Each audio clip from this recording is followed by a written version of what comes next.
Welcome everyone to this hot topic session on lessons from tournament football. We've got quite a bit of ground to cover, so after we've made some quick introductions, we'll get straight on with this. We've done this session really because obviously the current situation is quite unheralded for football, and we should say right up front that none of us presenters here today actually know when the football season is going to start up again, if it's going to start up again, or what the schedule might look like. But there are some quite clear crossovers, we think, from how some of our colleagues at the FA deal with preparing and planning for national team tournaments, not seeing their players for quite a long time, and then having quite a tight game schedule.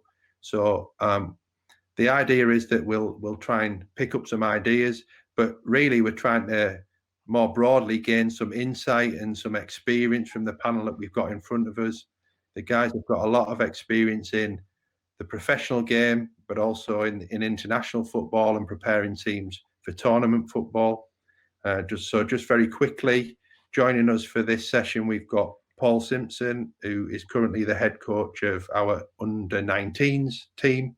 Has previously won the under-20s World Cup a few years back. Lee Carsley is a specialist coach with our under-21 team. And we've also got Nick Harvey, who has volunteered to help us today.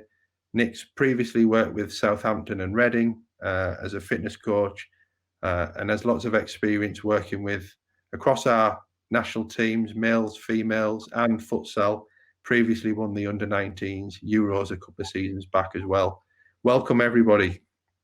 Cheers, Matt. Thank you. Thanks, Reynolds.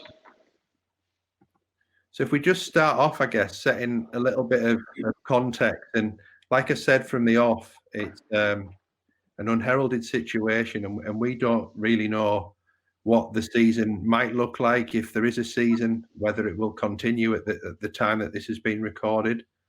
But there are certain challenges we think that might be presented should the season get underway. So we think there will be, most teams have got 9 or 10 league games remaining. And it looks like that will try to be completed in 4 to 5 weeks of game time. Now, if you look at the table that I've presented in front of us at the bottom there, say, for example, the season gets underway around about the end of the first week in June, around about June the 8th. It's quite clear that the green dots on the table represent when there might be games. So that's kind of 9 games within a month period. So that's potentially worst case scenario. The table underneath that represents what a championship team would have experienced this season over the December-January period.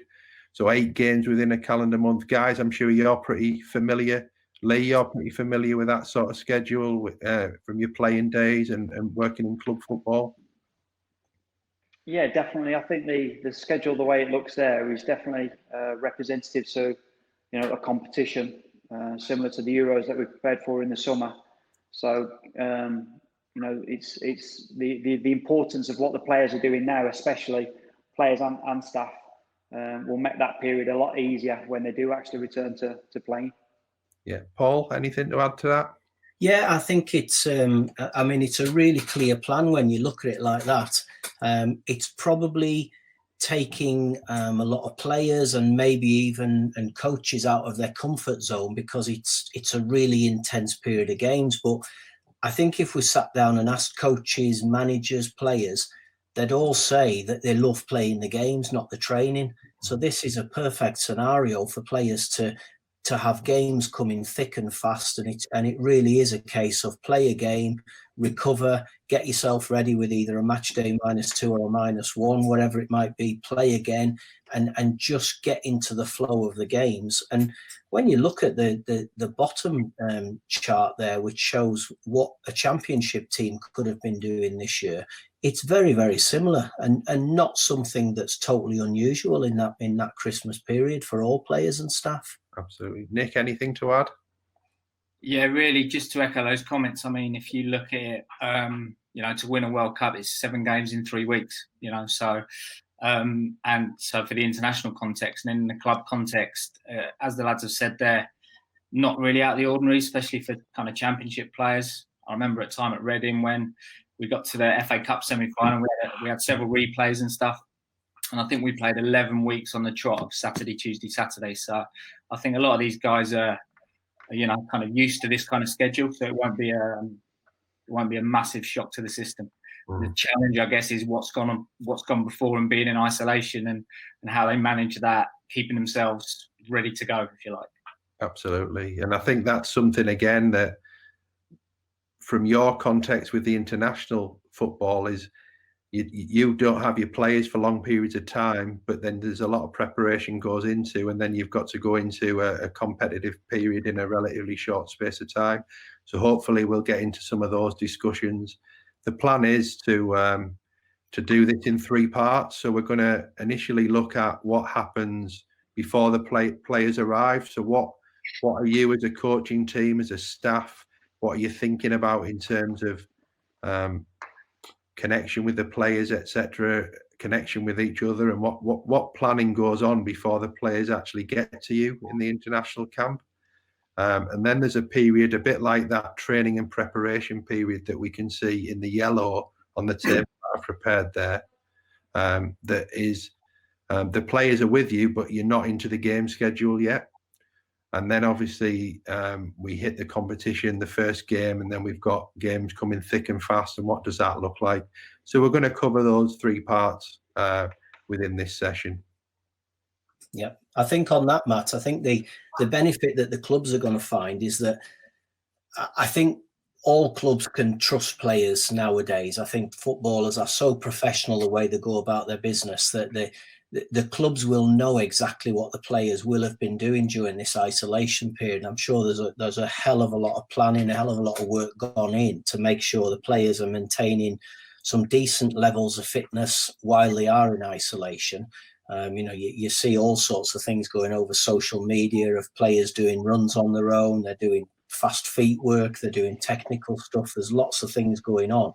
So I would expect they're going to come in at a decent level. And then when they come together as a group, it's a case of just topping it all up, getting them used to actually working with other players again, which will be a little bit unusual for them after however many weeks they've been in isolated training. And then the planning that goes into making sure that the training gets players up to a decent level of fitness to be able to start if it is going to be around June the 8th, so that they're all ready to go and hit the ground running. Absolutely. I mean, some of the coaches that I've spoken to and the fitness coaches, there's certainly a lot of novel ways of people staying connected with the players and providing programs and tracking and monitoring, using some of the online tools and apps that we can use these days to help the players to understand whether they're getting the right response for an endurance session or a strength or speed session. Nick, have you kind of come across what people are up to over the last few weeks as well? Yeah, as Paul said, there loads of stuff on social media and just chatting to people. I think this is going to kind of open people's eyes a little bit to some of the technologies that are available for sort of working remotely. So for future off seasons, it's going to have an impact there, definitely. Yeah.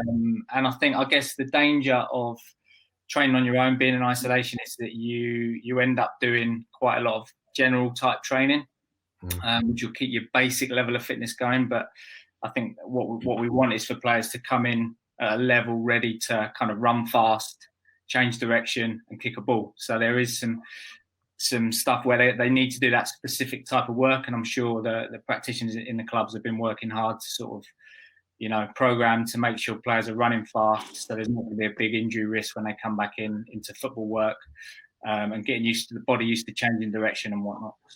And Lee, this could be a really big opportunity for some of the players to really focus on some of those physical development needs that they might not get when the games programs are coming thick and fast usually. Yeah, definitely. Like we spoke about earlier, the fact that they've potentially had 4, 5, 6 weeks to work on their strengths and their weaknesses.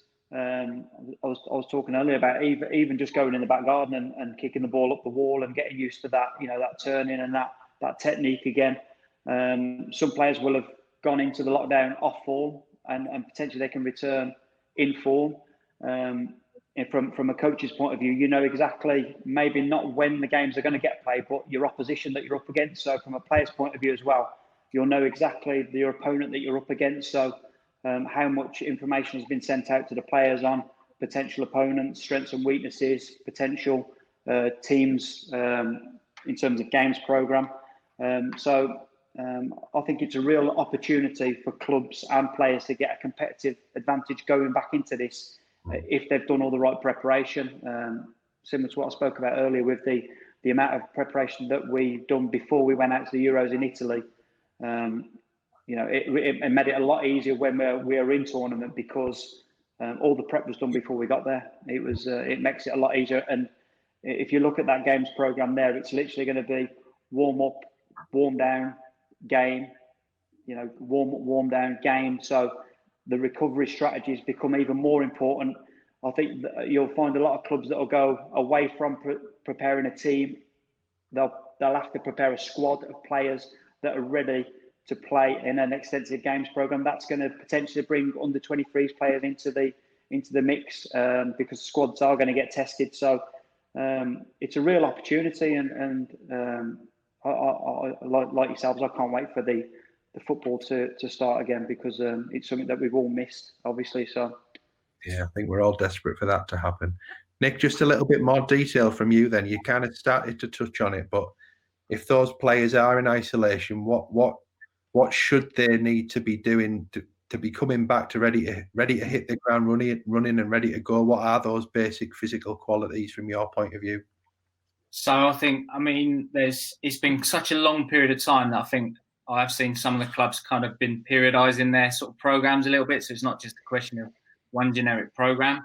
So there's an important psychological perspective there where, I think they have to vary it up for the players. And also I think Lee makes a great point there about getting players to think about one sort of physical quality they really want to work hard on to come back better at. So when we do press play again and we return, they can be better in that particular physical quality, whether it be leg strength, speed, or something like that. So that psychological element's really important because I think players in isolation, you're kind of taking away that competitive edge, that routine they've got. So giving them that kind of physical program that they can go to every day, I think that provides a real amount of certainty. So I think I just wanted to make that point. There's a kind of psychological element to it as well. And I think the physical can be an important thing for mental health and stuff.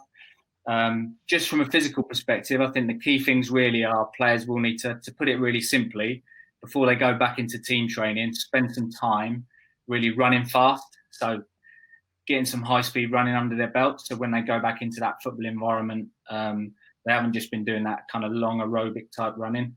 So they're used to running fast. So there's an important injury prevention perspective there. And other elements that can help them be a little bit more ready would be changing direction regularly. So getting some kind of, some old fashioned term, doggies in, getting the body used to decelerating and changing direction again, so we minimise our risk of injury coming back into kind of the football environment, and just where possible, just getting themselves really strong. So developing that leg strength, developing those physical qualities that are gonna underpin their ability to tolerate the game demands and the training demands from that type of dense schedule. Yeah, definitely. I think like you said there, Nick, I think if all that work is going on before they go back, it'll make it a lot easier, won't it? And the transition a lot quicker. You'd like to think that players aren't going to use that training and preparation period to get fit. Yeah. You almost want to go straight into the football, don't you? So you are literally getting ready for that games program. Yeah, and we can probably all relate to kind of the international context where we get a very short preparation period usually. So we have to make the most of that. We have to be as efficient as possible with our training. So the more we can do on the tactical model and get the physical returns we need from those sessions, the more prepared we're going to be. Yeah, I think that's really important, isn't it? Where you're mixing the two parts of the work. So even in your tactical and your technical sessions, you make sure you're incorporating little bouts of high speed running, so they can maybe get close to a game pace in that section, and it may only be for 2-3 minutes of game pace, but just drip feeding that type of work into the players will be a really, really valuable thing when it comes closer to the games program. 100%. Massively. I think that, that's a really important, that efficiency of coming back in and being game ready as quickly as possible. That's the stuff that the players should be focusing on in the period of isolation, isn't it? Like, how can we close the gap between not having to kind of spend too long getting up to speed? And, I think when we talk to the coaches, when we're doing development work with the coaches, we talk about, are you designing sessions that are helping the players to develop their strength, that strength so that they can break quickly, so that they can sprint at high speed, like you said, Nick, but also that ability to repeat and recover within games and also between games. So the fitter you are, the quicker you're going to be able to recover. And that's going to be very important in this schedule coming up as well. Massive. That's going to be huge, that the whole group are at a good level of fitness, ready to go into that first game, hopefully at the start of June. But then everybody's got to be up to the same sort of pace or the same speed, so that they're all ready to come in when they're needed. Because you look at that schedule and they're going to need a full squad. So the selection of the squad's important. The sort of work that goes into them is important, so they're all ready to go and play. And there's nobody trying to catching up fitness in a game. They need to be ready to play that game. Yeah, and we're gonna have a look at what that preparation looks like from your guys' experience in a second. Just one more from you, Nick, on this one, because some guys will be coming back into this from clubs where their staff have been furloughed, so it might not be that they're able to monitor what the players are doing. So, when it's that first day when people are back in the training ground, any tips and ideas for staff who maybe aren't as sure as what the players have been up to? Yeah, that's a tricky one. I know many of the certainly the Premier and Championship clubs will have kind of used remote GPS tracking and heart rate stuff, so they'll have a kind of really good handle on the levels the players have been working to, the amount of work they've done, the intensity they've done that work at, and with heart rate, how they responded to that work. So they'll kind of have a pretty good handle on where the players are at when they come in. As you say, if kind of staff have been furloughed, I'm sure there's a lot of, even when they've been furloughed, there's a little bit of informal communication going on. But one option could be to maybe do some simple testing. So if you've got some benchmarks of when your players are at a match level from in-season testing or the end of pre-season, then that might be a way to go kind of when you first meet up, is do a simple physical test that's going to...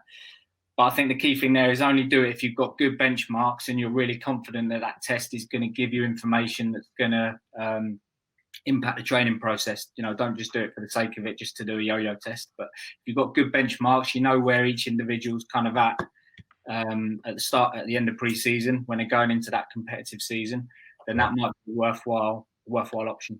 And for me as well, having experienced a number of years ago where we used to do kind of testing early doors to see where players were at when they came back, I think we moved to a model where you don't do that on the first day back, because everyone's itching to get on the field and get a touch of the ball and get working with each other again. And if you go straight into testing, that can be a little bit kind of distant again from the football, but it's also you're asking people to do maximum tests when you don't actually know where they're at. So actually, you maybe give them a couple of days where they're getting a feel for the ball and a feel for training with each other again, and then you can maybe put some testing in a couple of days after that, for example.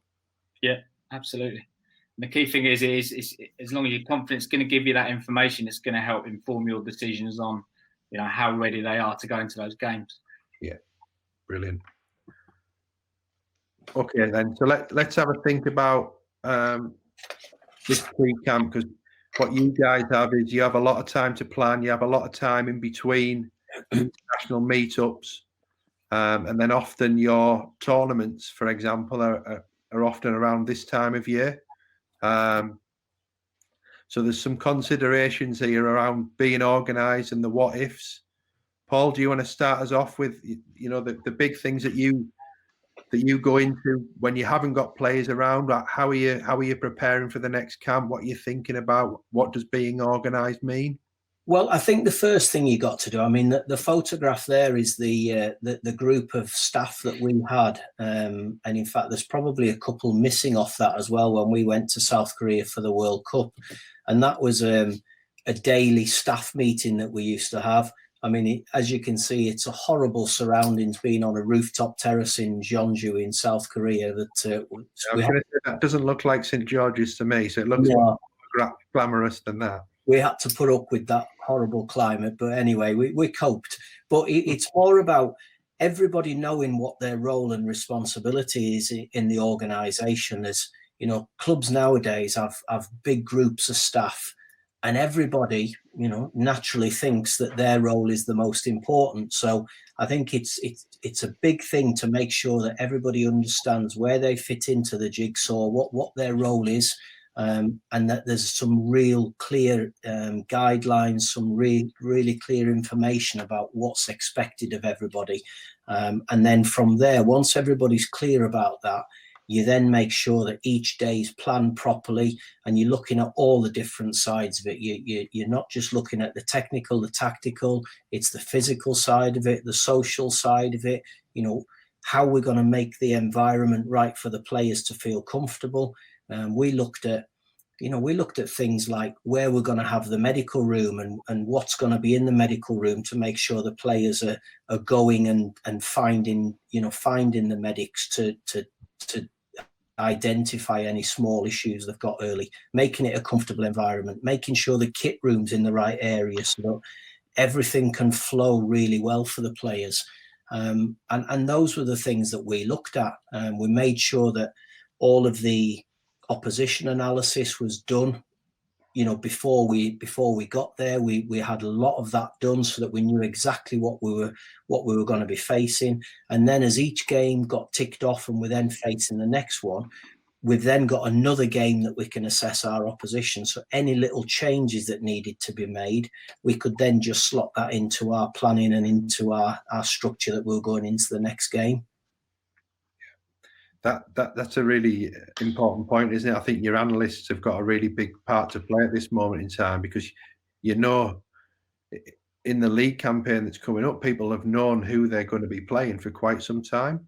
Of course, yeah, it's a little bit easier, in fact, than on an international camp, because when we went out to South Korea, we knew who our first 3 games were, but the next games determined on how you've done in those first 3. So we didn't know until, you know, I think it was 2 days after our 3rd game, we found out who we were going to play in the last 16.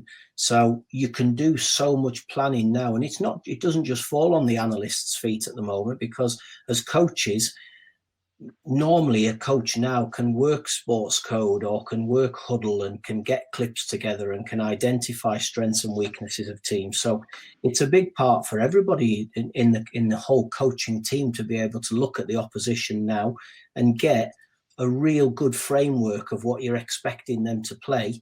And as I say, it may need a little bit of adjusting when it comes back to playing the games. You might have a coach who suddenly thinks that I've played 4-4-2 all season, but you know what? I'm going to go 3-5-2 for this last 8-9 games. And then you've got to just change your own planning a little bit as you're coming into the game. Yeah. And you mentioned there managing a big staff team. I guess then as head coach, it's your job to allow everybody to have their input, but then you kind of help to steer, well, this is how we're going to do things. Yeah, definitely. And it's a case of having a bit of empathy with everybody to understand that they do all have an important part to play. You know, we had 18 staff out there, and you know, we had to have some real serious discussions about making sure that everybody got a medal, because for me, everybody played a huge role in it. You know, as much as, you know, the security was really important. Our media guy was really important because he sort of filtered what was really important to go to the players, and who was needed for different bits. The analyst was important. Whoever we had with us played a big part in what we wanted, and that's going to be the same. If you're looking at playing 9 games in maybe 35-40 days, it is so important that the full group of staff all play their part. And it may be that, you know, the chef who you have alongside you, he has a little quiet word with a player because he realizes he's a bit down, and that the chef might sneak him a nice little chocolate dessert or something, and it just gives the player a little bit of a lift. And it's all those little things that are very, very small but really important to keep everybody alive and keep everybody part of the group. So how do you do that then with such a big staff? How do you make sure that the messages that you think are really important, how do you get all of your staff on side delivering those messages? Just regular communication, constantly talking. You know, we had a staff meeting most days. You just like we talked earlier about, as a coach, you get a feel that players might not really need to train on specific days. You know, they might need to have a little rest day. I would try and pick up that all the staff didn't need to be in a staff meeting. So we maybe go for heads of departments coming in. Some days it might just be myself and the team manager who are discussing the plans for the next day. And I think it's a case of just working so that it doesn't become a bit of a Groundhog Day, that you've got 18 staff all traipsing into a meeting thinking, here we go again, here's another meeting, when it's not always necessary. You've just got to try and get a feel for what the staff need. Some days they all need to be involved. Other days it's a smaller group. And I think you've just got to try and feel that while you're on a camp together, and while you're in a, whether it's a hotel or whether you're at your training ground, whatever it might be, you've just got to try and get a feel for that, I think.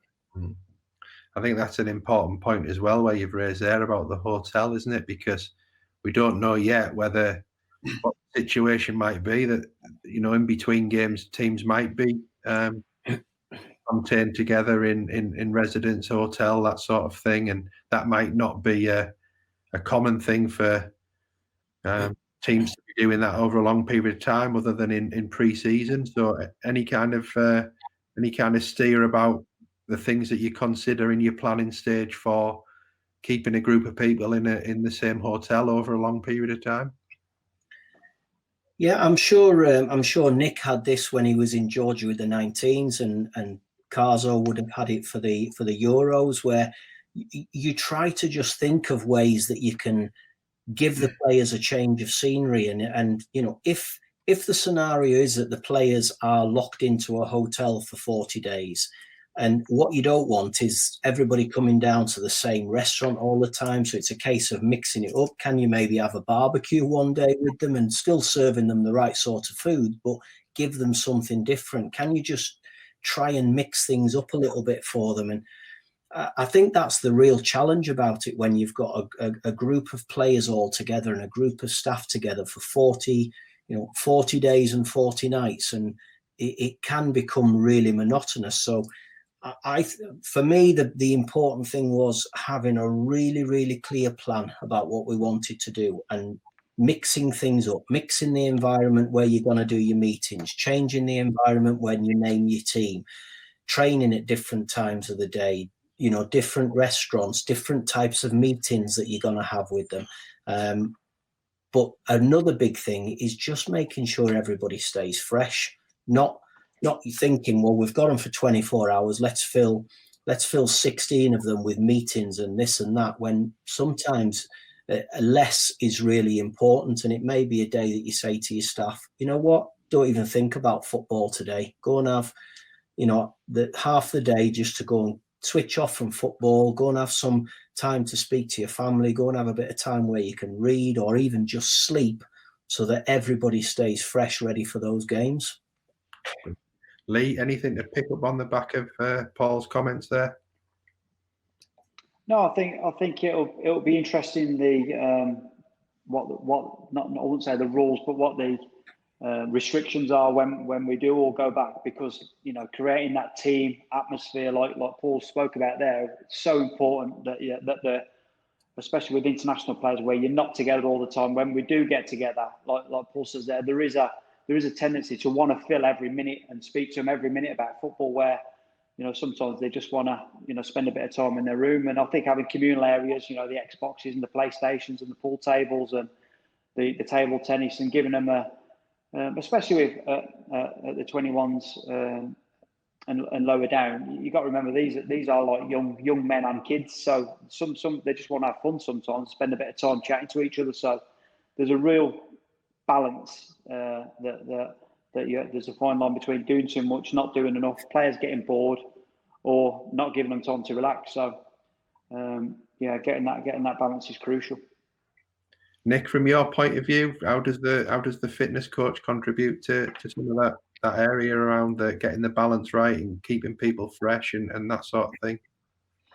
Yeah, no, what the guys are saying, spot on there, really. I mean, as Paul said, when we were in Georgia, I think we were there for 3.5 weeks, and literally there's nothing around the hotel. So, we had to get a bit creative. We had a few race nights and things like that. So any way you can find just to keep the lads engaged. I think I don't know whether the lads will agree with me on this, but I think working in the international environment, especially after having sort of worked in club football, because there's long periods between camps and tournaments. If you're not careful, sometimes you just want to coach. You just want to be with the players all the time and sort of, do too much with them sometimes. So it's realising that, they need that freshness. They need that little bit of downtime just to chill out with each other. And that's where they get their good social connections as well, just relaxing together. So, no, nothing much to add on that one, really. That could be really important, though, couldn't it? When people have been away for 6 or 7 weeks, there could be a real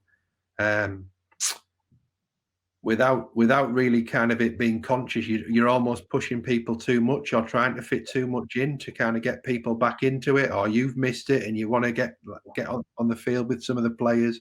You've just got to be careful with that, haven't you, in terms of the physical build up towards a really busy fixtures. Yeah, sorry, Lee, go on. I was going to say, I think the mental side of this program, when the lads go back, will be crucial. It's been a real testing time for everyone. It's a unique situation that we're in, and going from lockdown to a training phase into games quickly. I think the mental side of it is going to play a big part of that. Getting your head around the fact that you've got to play so many games so quickly, especially if you're not used to it. Dealing with the ups and the downs, be a big test as well for the coaches in terms of you're definitely not going to be able to play at a high tempo every single game for that period. So it's where you're almost like tactically periodise where you think you're going to win your games and where you need to maybe get a result. So it's going to be a really interesting period. But I think, getting back to my first point, I think the mental side of the game is going to be crucial when the players go back. Yeah. I think just touching on that and going back a little bit what Nick was saying, I think this is where coaches and staff have to be a little bit creative about their planning, because as Nick made the point there, coaches are going to be desperate to spend as many hours on the grass and try and make up for the 8 weeks that they've lost of coaching time. So, players can learn in different ways. It doesn't always have to be around being out on the grass. We have a Subbuteo board in our meeting rooms where we can do tactical stuff on a Subbuteo board. We've got, we would send little animations round as a WhatsApp message to the players, just as little reminders about how we want to play or what we're expecting our game plan to be. And I think it's just a case of being really, really well prepared and just trying to be creative with different ways of learning for the players to take on board. And that point about, the volume of games that are coming, although it's not extraordinary, it's still a dense period of games. So that physical efficiency of about how you're going to play, as well as having players who are physically ready. But that's a really important point for me around, you might not be able to go gung-ho all the time. So how are you going to prepare the team to play in an efficient way so they can perhaps save some of their energy within games as well, but not risk losing the game that you're expecting to win, etc. I think Matt, that emphasises the importance, really, if you can kind of integrate your training and make sure you're getting your physical returns within the tactical sessions. So you're exposing players to as many different scenarios that you might come up against with the different teams you're going to be playing against. And so just kind of, I think, reinforces that point of, can we get our players to a point as quickly as possible where we can integrate the physical returns, as Paul said earlier, give them those doses of real peak game pace, so the kind of worst case scenario they'd experience in a game situation, and use our coaching to sort of at times overload the physical, but within the context of the kind of tactical decisions the players are gonna be having to make in the games. So kind of just challenging them and overloading them, not just from the physical, but from the psychological decision-making perspective as well. Just be as efficient as possible. Definitely. And Lee, we've heard from Paul about kind of his preparation as a head coach. But what about yourself as a specialist coach? What would you be doing before the players arrive to be able to prepare? Yes. Yeah, I'd say, without repeating what Paul says about the opposition and their previous campaign and all that thing, we had a big focus on our players, on going out and monitoring them and watching them in their games. A lot of our players were either maybe breaking into their first season of playing in the team, so all the ups and downs that comes with that. Some of them, it was their first loan move, so being in and out of form.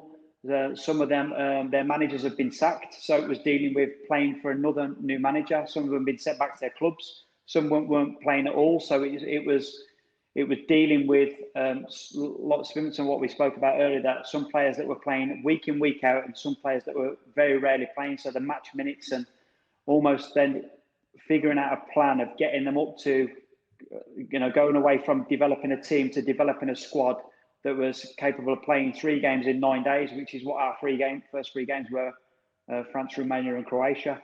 So having the understanding of exactly what France, Romania and Croatia were about, but also looking at the other teams within the competition, the likes of Spain, Italy and Germany, that if we did get through in the group stage, potentially some of our opponents that we could have met further down the line. But real focus on the players, like historically, are they capable of, or have they shown in the past that they can do game after game after game quickly? What are their recovery strategies? What are their club's recovery strategies for the players? Trying to get as much information before we get them on camp as we could. So, potentially, we weren't putting the players at risk by getting injured. And it's such a fine balance, because they all want to play, and they all want to play every single game. But getting that balance between doing too much with them, push them game after game after game without them breaking down, and their form being massively affected, and then obviously balancing the performance. So it's a real fine edge of getting it right or wrong. And Nick, there'd be some role that you have to play in that as well, I guess, when you're talking about understanding how what the players are typically used to in terms of how they train, how much they train, and how they recover, and preferences for recovery, etc. Yeah, absolutely. I mean, without going into too much detail, we'd obviously communicate with the fitness coach at the clubs pre-camp, get the relevant GPS information, get information on kind of what they're used to doing from a strength conditioning point of view, nutritional issues, stuff like that. So, and then you've got the challenge of players who just come from different training cultures. So some players might kind of be used to having 2 days after a game off the pitch.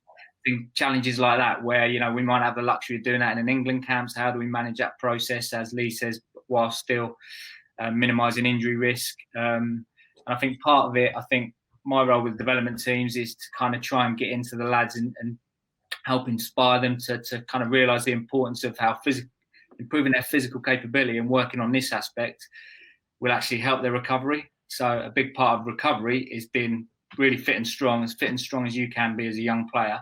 So the manager looks at you, or the head coach looks at you, and he knows that you can go Saturday, Tuesday, and you can get on the training pitch and do some tactical work in between.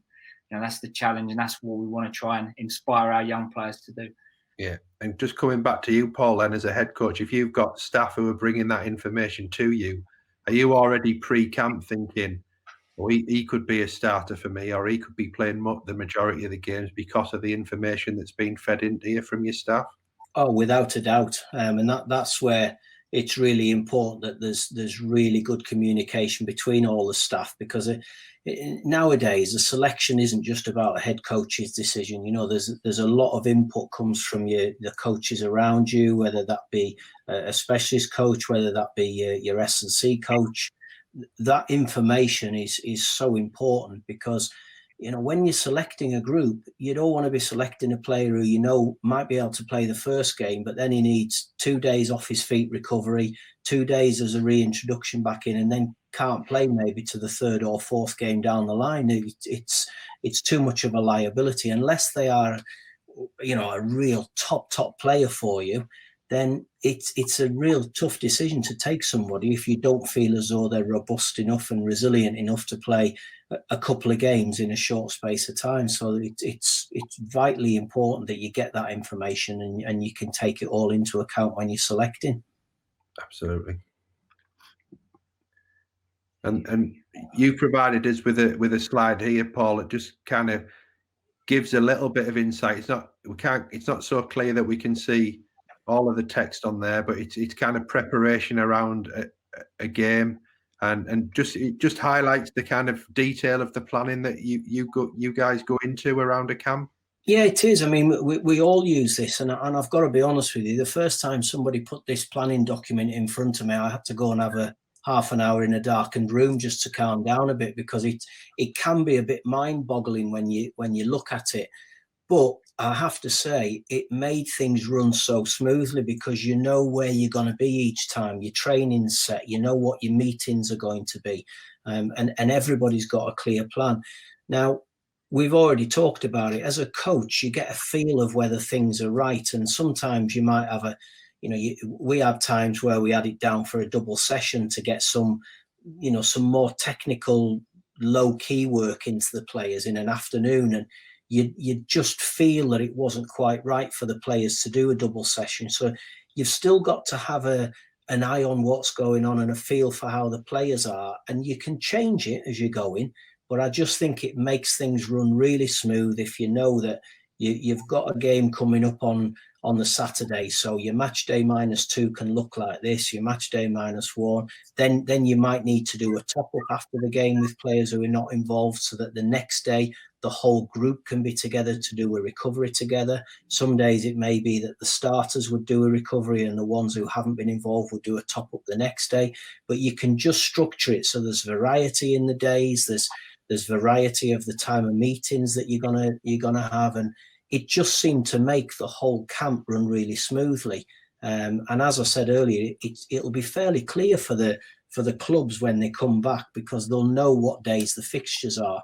We had to plan for all sorts of different scenarios because we didn't know after the third game whether we were getting the flight home from Korea. We didn't know whether we were going to finish third and have to go to another island, whether we were staying in Jeonju, whether we were going to Cheonan. We just didn't know. So we had the scenarios mapped out for each different position. And it was literally, well, we've won the group, so let's rip up second and third place, and we're definitely not going home tomorrow, so that can be scrapped. And you adjust it as you're going along, but it just made for a really smooth camp to have this plan in place that we could work to. Yeah, and I guess even though you've got different scenarios, the more detail that goes into that plan initially, the easier it is to start to adapt, isn't it? Yeah, definitely. And I mean, even the other two guys will be the same. You even know what your sessions are going to be, so it's not a case of scrambling around on the night before the session thinking, "Oh well, I don't know what we're going to do tomorrow. What should we do?" You've already got it in your mind. You know you've got a game coming in 2 days, so your work is geared around what's going to go into the game plan and into your match preparation. So you're just dripping it in all the time, because really you have no time for having a session that's just a fiddle of a session and there's no purpose to it. There's got to be something at the end of it all to make sure that you're really maximising the time that you get with the players on the grass. Yeah, how would you inform this plan then, Lee, in terms of making sure that the sessions are purposeful and you're getting what you need from players in terms of preparation, etc.? Yeah, so it makes it easier with knowing your first 3 opponents, like similar to what Paul said there. This plan is so important before you get out there. What you don't want to do is you don't want to start the competition then start planning. In terms of the sessions will always be linked to the game plan and the style of play, which is obviously linked to the DNA. So it's all of this will get planned and adjusted. You'll adjust your sessions on camp. Because potentially you may see, say for instance, Romania played a different system, so we're going to tweak what we're doing. But all of this changes and is adaptable with a good starting, with a good base, like Paul's showing there. The amount of detail that, even though we can't see the exact text, the amount of detail that's gone into that plan makes it a lot easier when you're under a bit of pressure and when the games are coming thick and fast to refer back to. And similar to what Paul says there, I was just making a note there on how important not only the starting 11 bar, but the players that are not playing, how important it is to keep them motivated and keep them ready, because looking at the games programme, they're 100% you're going to need the full squad for this. So it's not a case of teams have potentially got 2 weeks to prepare 11 players. It's like that importance of preparing a squad capable of playing 9 games in a month is crucial.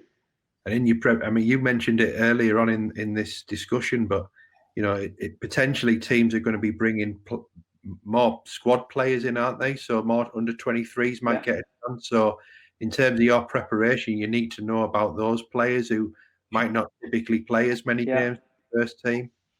And potentially that would go back to the all of the preparation that should be going on now with the analysis department, that they should be able to put in front of a manager potential starters that they're going to be playing against, potential changes that the manager could do, because there'll be trends from every single manager when they're chasing a game, when they're winning a game, when they've got to settle for a point, or when they need to win, depending on what. You can be doing all these things now in preparation for the teams that you're going to be playing against. And there's been 2 or 3 occasions this season when I've had phone calls at 2:05 on a Saturday off championship analysts saying, who's this player that's been put into the squad, because they looked at the first team squad and not really took a lot of notice of maybe the 23s or the younger age groups. And I think, there'll be players now sat in their house, thinking, I wonder when I'm going to get a chance. There's every chance if you're ready, you're going to get the opportunity. Absolutely. Just conscious of time, so I'm going to move us on, because I want to get into some discussion about when the players do actually turn up prior to the competition period initially. What are your priorities, Paul, in that situation? So your players they've maybe not been with you for a couple of months. It was a while since the last camp. You've obviously tried to connect with them in between camp, but they're coming through the door first few days with you in camp. What's that going to look like, and what are your priorities? I think the priorities that we find is a reintroduction to England. Now, clubs are going to be in a similar situation. That it's a reintroduction back to their ways of playing, back to their ways of working together. And I think it was a really important point that got brought up earlier, is that everybody will be desperate to know what levels the players are going to come back into the building at, and you can suddenly hit them with a batch of testing, and straight away psychologically they're probably thinking, I really don't need this. So I would always want to introduce football straight away with them, get them out on the grass, get them having a feel of it. Nothing that taxes the brains too much, nothing that needs a hell of a lot of thought, but just get them back on the pitch with a group of players who are all desperate to go and have a feel of the ball and to get running around again, and in a way have a bit of a laugh together. So without it being a waste of a session, make it a little bit social, make it a little bit competitive, but not to a point where they're going kicking lumps out of each other because they're bursting at the seams to get winning things again. But start to get them back into that social side of it, which is a really big part. The social side will help the psychological side. And when there's a little bit of competition, that will also help the technical, the tactical, and it'll just make them want to start competing. And I think that's the first thing. And I know from watching Nick when he gets in together with the under-20s this season, that's one of the first things that they go for. They get them out on the grass as quick as they possibly can. Don't talk about fitness levels. Don't talk about testing. Get them used to having a football again. Get them used to wearing their England training kit, or in this scenario for league clubs, get them used to wearing their training kit and being in and around their mates, their teammates, and the ones who they know are going to help them over this next month of football. Do you want to come in there, Nick? Is that a familiar story for you? Yeah, absolutely. Totally agree. I think that, especially in the England environment, I mean, the scenario of kind of a November camp and then you're not with the lads again till March, that's a long period of time. So that social connection getting the lads together and bantering and just working together again is massively important. So our sort of Sunday evening session will be just a real simple rondos, small-sided games, not too much decision making. It's fun, but we always get some decent physical intensity at it because the boys are raring to go. So that social connection is massive, I think. Mm. Lee, anything from you to add to that? No. I think like the biggest thing for me is, and the most difficult thing I've found coaching international players, being an international coach, is the getting a connection with the players again, because like you go in, we have them for 3 months, then we get a big break, and then you're back into them again, and it's getting that connection as soon as they come through the door. Getting the understanding of where they are, not only physically but mentally. Like I say, a lot of them are in form, out of form, first loan move, first time in the first team. So that the pressure that comes with that. We always like to let them know that we've been watching them, so been to see them play, and when we always try and make a point that we've not only been to watch them, we're supporting them when we're there. We want them to do well. You want all the players in the system to be the best players on the pitch. You never want to go there with almost a preconceived idea of they're not been doing too well. You want to see them excel and do great. So biggest thing for me is having the connection, because I'm a big believer that if you've got that with the players long term, you're going to get more out of them. Yeah. I think that's really important, that when they do come back in together, I mean, we have an opportunity to get little one-to-one chat to them. And I think for us as national coaches, if we've got a player who's on loan at a League Two club, and if I can then go to him and say, not a case of, I thought you played really well there, but go and say, wow, that was difficult circumstances when you were playing away at Lincoln. I thought you did really well to cope with that, because straight away the players are like, oh wow, he was there to watch me on that freezing cold Tuesday night, was he, at Lincoln when it was a horrible game. And I think if you've got that connection now, when the club coaches are going to get back with the players, I'm sure from what I've seen, though, where there's been sort of a Zoom spinning class going on, and the coach can go to him and say, by the way, you struggled in that Zoom spinning, didn't you? You're not very good on a bike, or even that aerobics class that we were doing. You ain't got good coordination. Just so that players are going, oh, well, he did watch me then. It wasn't a waste of time. I think when you get that connection straight away, you've got the players with you again. And that's important to take into the sessions. Massively. Nick, from your point of view, priorities over the first couple of days is obviously the social stuff, but then once we get through the first couple of days and people are reacquainted with you and with each other, what are your priorities to kind of get to the point that you talked about earlier about getting the players ready to play in an integrated way as quickly as possible? So I mean, a lot of that's going to depend on kind of the level they are at. So as we've talked about, have you been able to monitor that and sort of assess what your players are doing? Is there a simple sort of test you can do which is going to give you good information on that?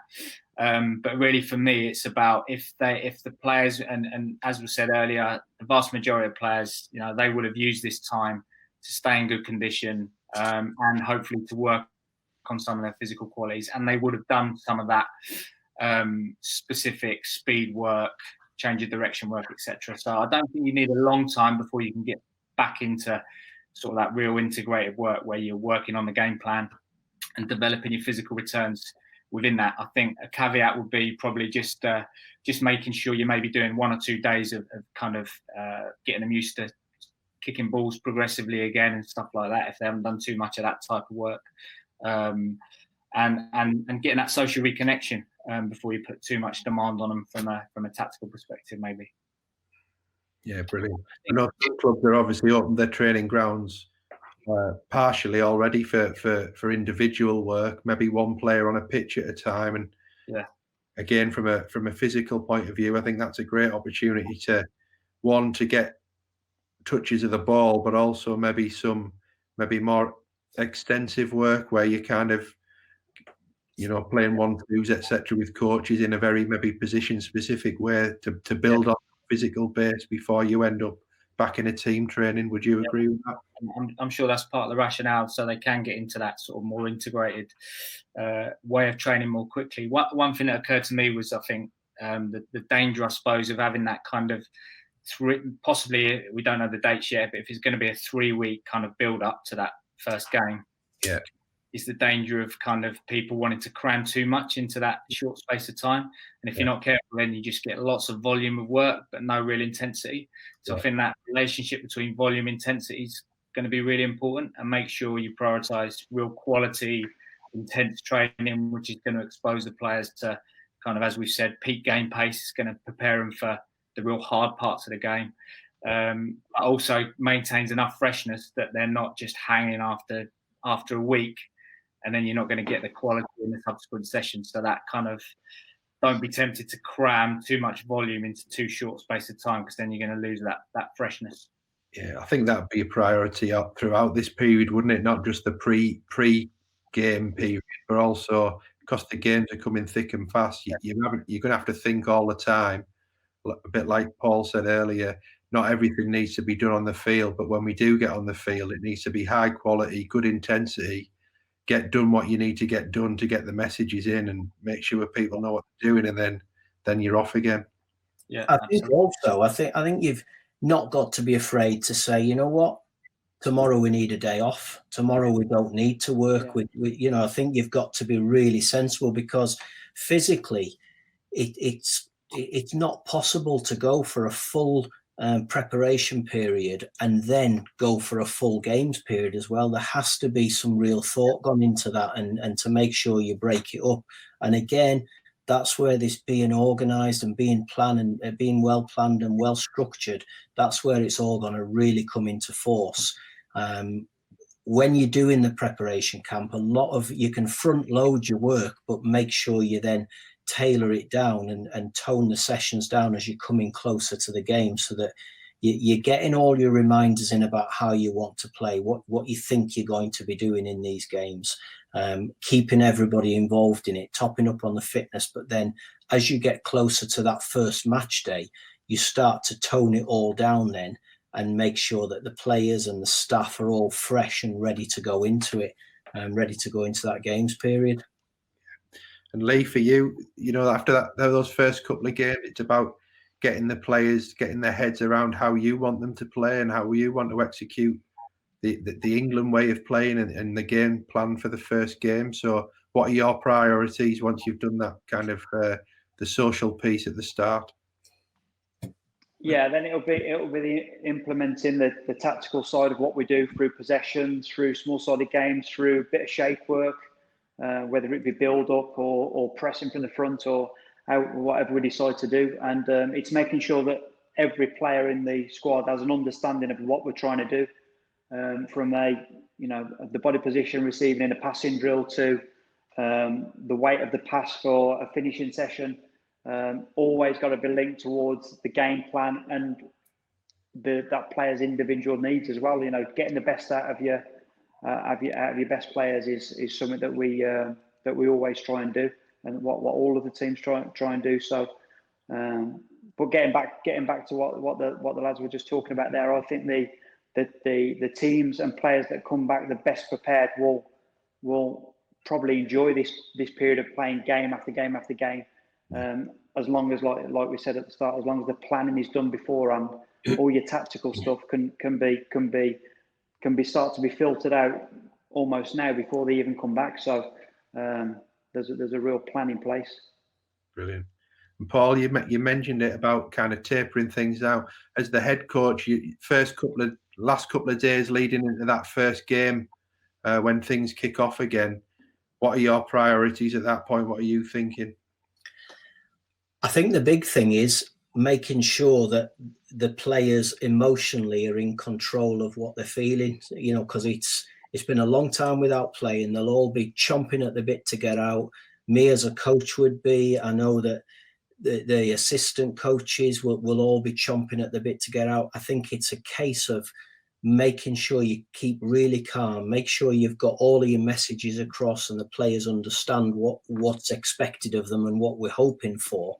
but just try to keep a really calm atmosphere around everybody so that, you know, I don't start showing tensions and getting uptight about it. It's a case of just keeping really level-headed, calm about it, looking after the starting 11, but also making sure that you're giving time to those lads who are not in the starting 11 so that you haven't lost them straight away.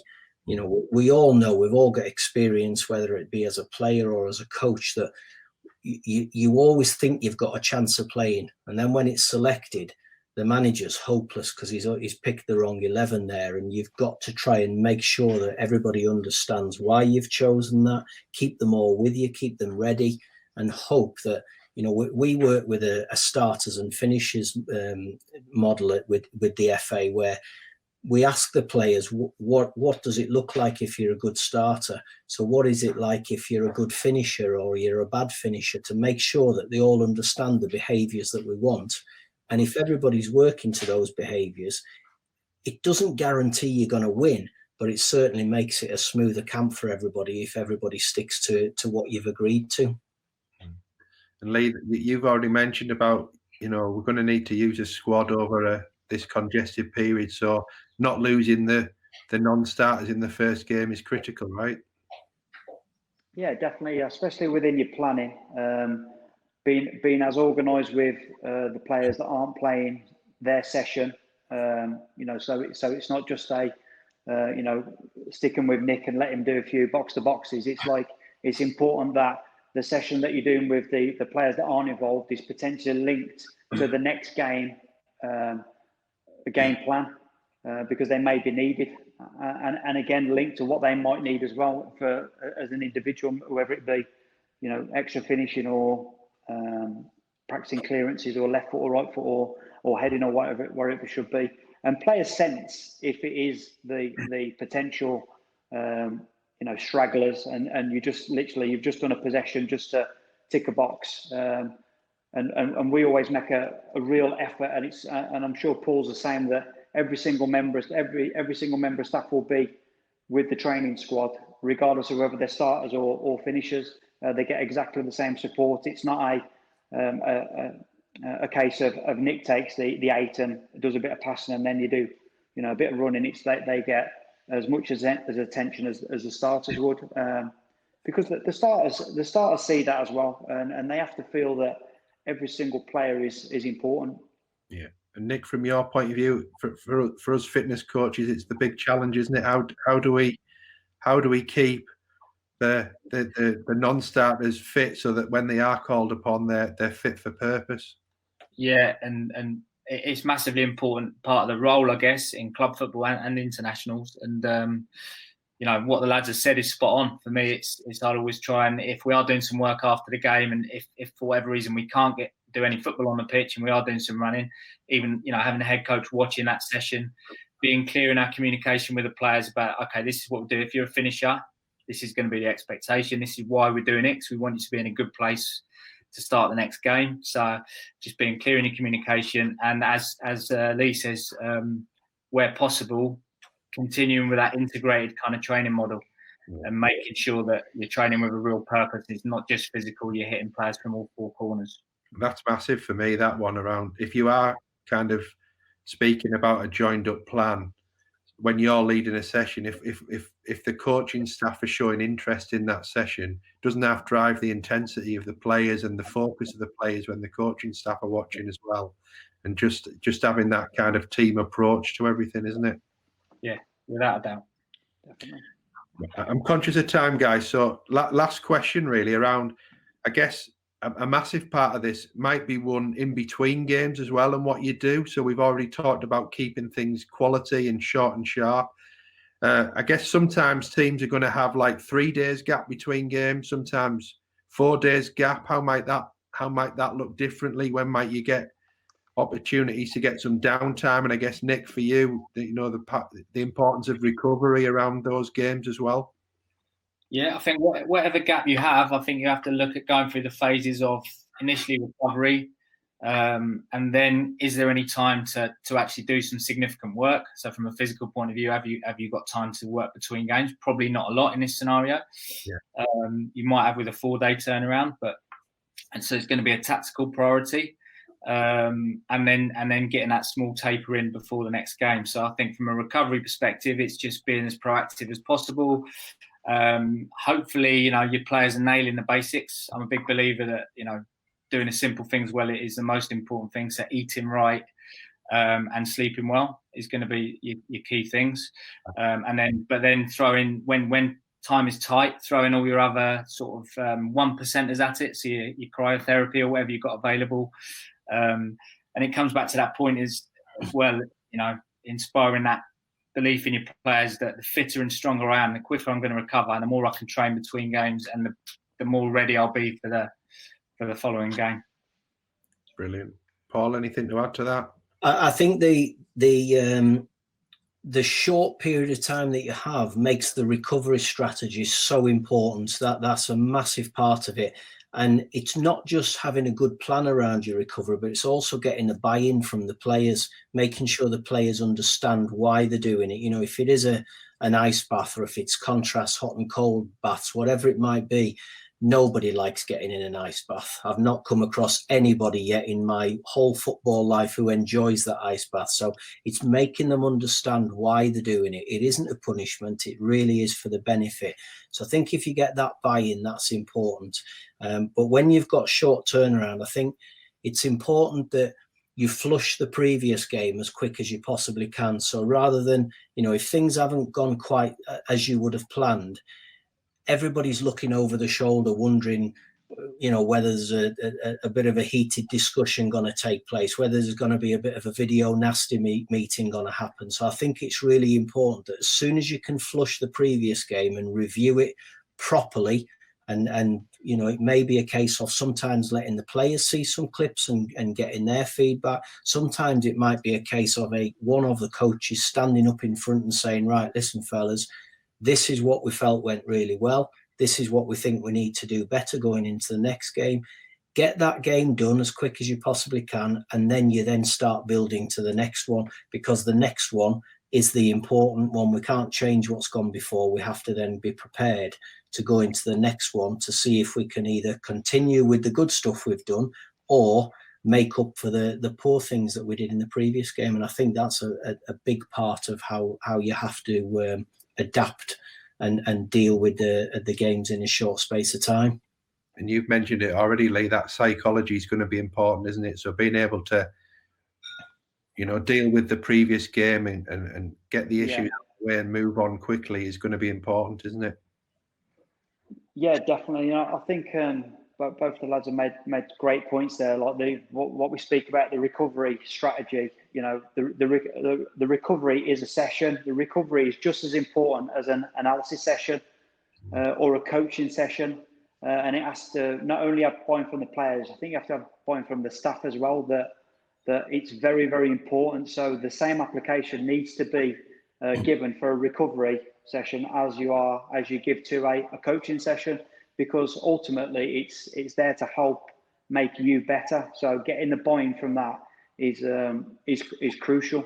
And like you say, when you've got such a quick turnaround in between games, the off the pitch stuff becomes even more important. Paul spoke there about the Subutio and like the almost like the soft conversation you'll have when you're at the coffee machine about up and coming opponents or what happened in the previous game. Putting the last game to bed as quickly as you can, moving on quickly, and sometimes, and we've not had time to speak about it, mate. It's letting the players do the debrief. If you've got an extra day, sometimes it's good to let the players do their unit debrief on where they thought they'd done well, where they thought they could have done better, and giving the players a lot of ownership. Massively. And I think, the point you made earlier, Paul, about the changing the times of sessions, that might come into play as well, if there's a lot more night games than usual, because teams might be on different schedules just to fit all the fixtures in. And it's no good putting a session on if a player's coming into that session having not slept brilliantly, because the sleep's going to be the most powerful part of their recovery. So how we being flexible with when we're putting training on to maximise sleep and recovery and things like that for the guys. Yeah, it's all of that. That information has to be used properly.